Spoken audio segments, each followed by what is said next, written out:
We truly are in the clownist world of clown world times, as a Montana family now facing imminent arrest after their quote-unquote trans daughter was removed from their custody.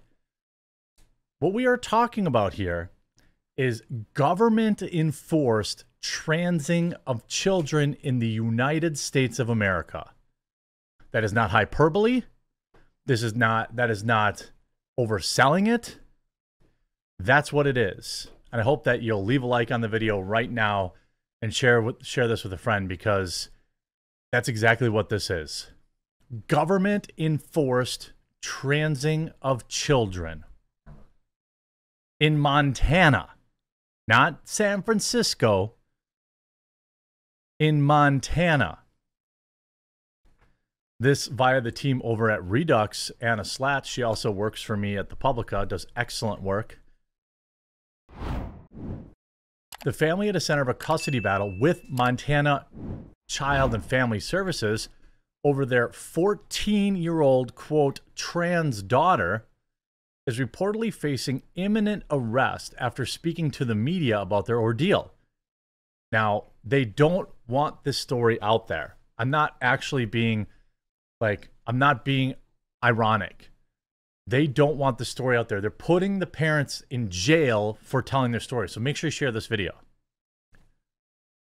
Krista and Todd Kolstad had previously been ordered by a judge to remain silent on the case, but chose to speak out about their situation last week. Redux was the first to break the story after speaking with the family about their tragic situation back on January 29th.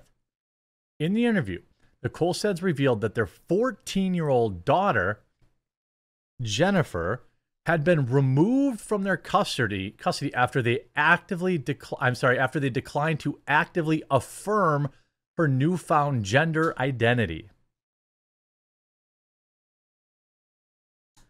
Montana Child and Family Services argued to a court that it was in the child's therapeutic best interest to have her gender identity respected, and a petition was presented for the child to be sent to a family member in Canada. Perfect. It'll make it easier for, well, you know all about the rates of self-deletion in that community. It'll be a lot easier in Canada, where you only have to be 14 years old to decide you want to no longer be on this planet, and the government will do it for you. The removal of the removal was a culmination of a months-long battle between her parents and Child Services, which started on August 18th, 2023, after Jennifer claimed to a friend that she was contemplating removing herself from the planet and suffering from terminal cancer, which was a lie, I suspect. The friend reported the claims to PD, good friend, I think you should do that, who reached out to the family to confirm that Jennifer was all right. Later on that evening, a CFS caseworker arrived at their home for an inspection and private interview with Jennifer, at which point the child declared that she had drank toilet bowl cleaner and taken a bunch of pain medicine. Though she showed no signs or symptoms of illness and had no access to either substance, Jennifer was, of course, taken to the hospital anyway on an emergency basis for blood work, which conclusively determined that she, in fact, had lied again. She also does not have a medical history of cancer, despite having claimed it to her friend that she was terminal. So what do we have here? A child with mental illness, right? And I'm not making fun of mental illness. I'm just saying we have a child who has a mental condition. And then the government said, we're going to take your child away from you and put you in jail.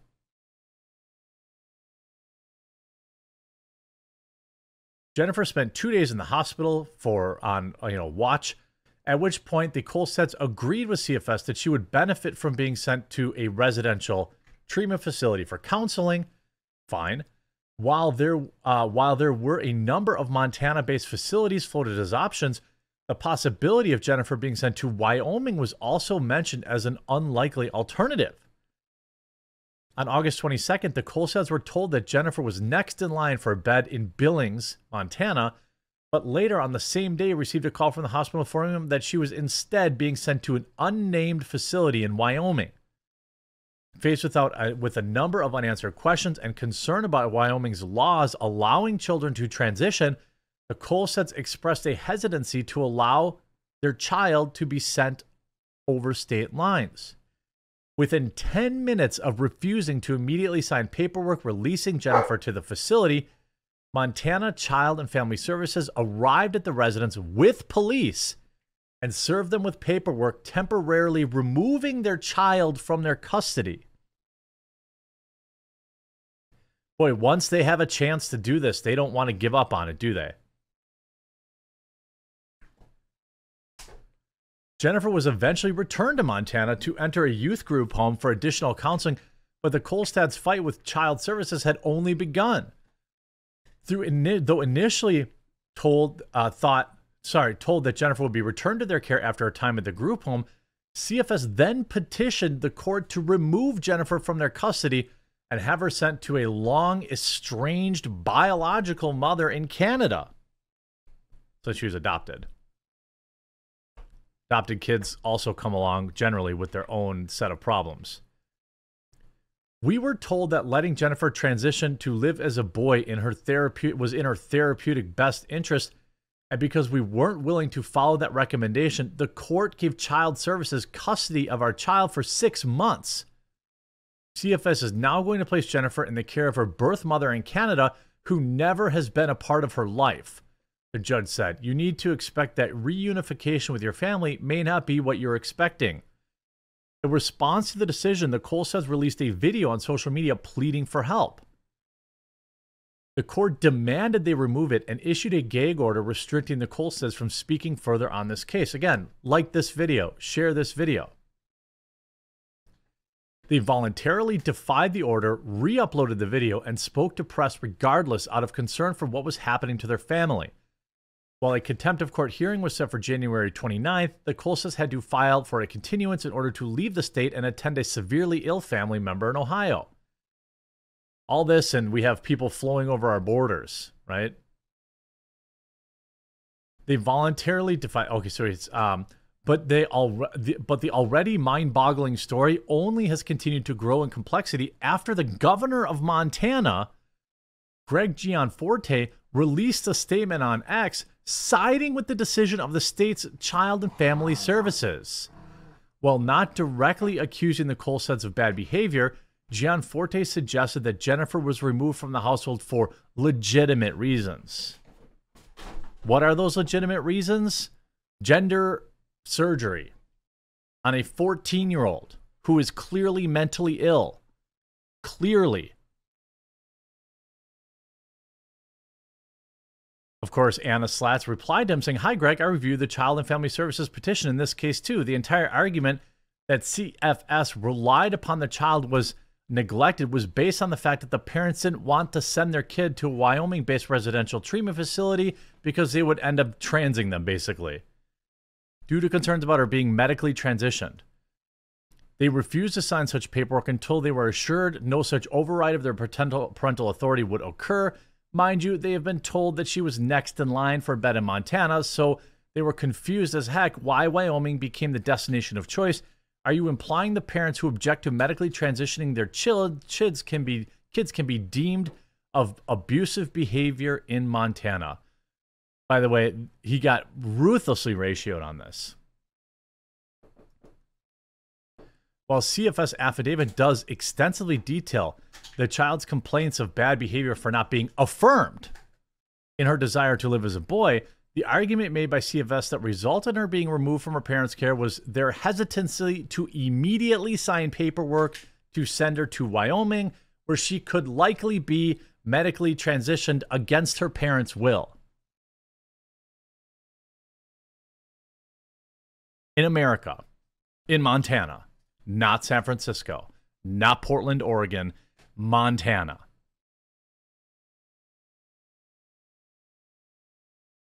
Both the CFS affidavit and the accompanying report neglect to acknowledge that Jennifer had lied about having terminal cancer, lied about drinking Clorox, lied about overdosing on pills, all statements that would lend weight to the parents' initial warnings that Jennifer had a history of attention-seeking behavior. All of the documents from CFS reviewed by Redux repeatedly state that the parents' reluctance to allow the kid to be transitioned or transported to Wyoming on demand was the sole reason from the removal of their custody.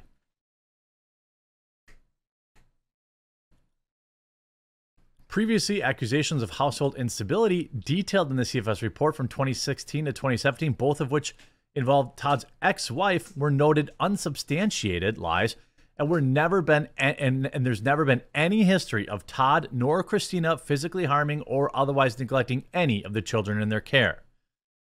Despite the clear indications that bad behavior in the Kolstad residence was limited to only not affirming Jennifer's gender identity and expressing a hesitancy to sign paperwork allowing Jennifer to go to Wyoming, a push to paint the Kolstads as legitimately abusive has begun in an apparent effort to justify CFS's actions.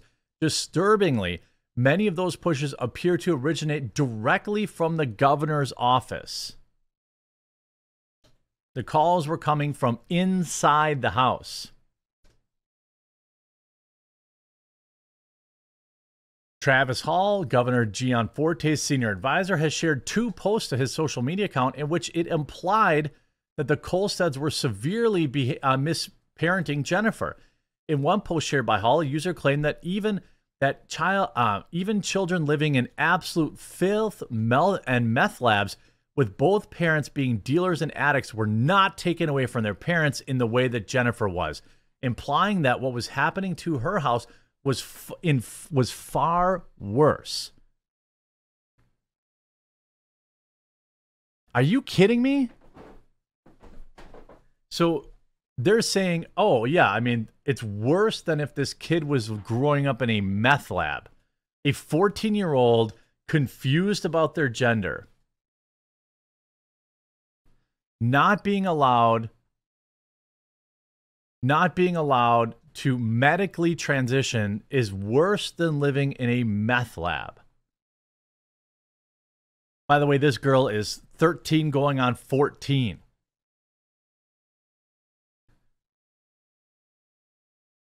On X, an individual claiming to be a lawyer who works to protect trans kids in Montana has been spreading the false claim that Todd Kolstad, Jennifer's father, was, quote, convicted of domestic bad behavior. In actuality, documents reviewed by Redux demonstrate the charges, which were unrelated to Jennifer, were also dropped in 2021. The Kolstads are currently engaged in a lawsuit against Glasgow Police Department for their alleged mismanagement of the case, and the officer at the center of the suit is also being pursued by other Glasgow residents for similar acts of misconduct. So, dirty cop.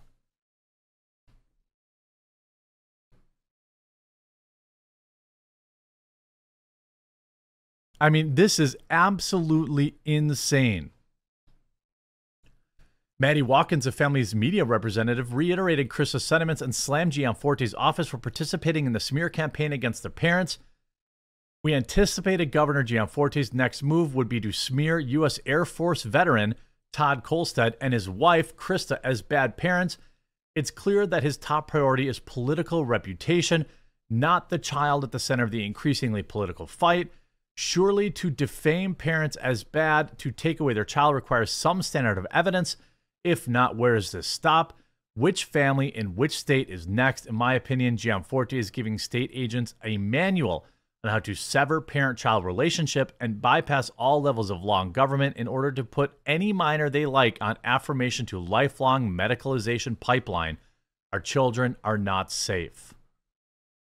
I couldn't agree more. This story is absolutely insane. Make sure, if you haven't yet, you leave a like on the video. And if you haven't after this, make sure you share it because this is absolute nuts.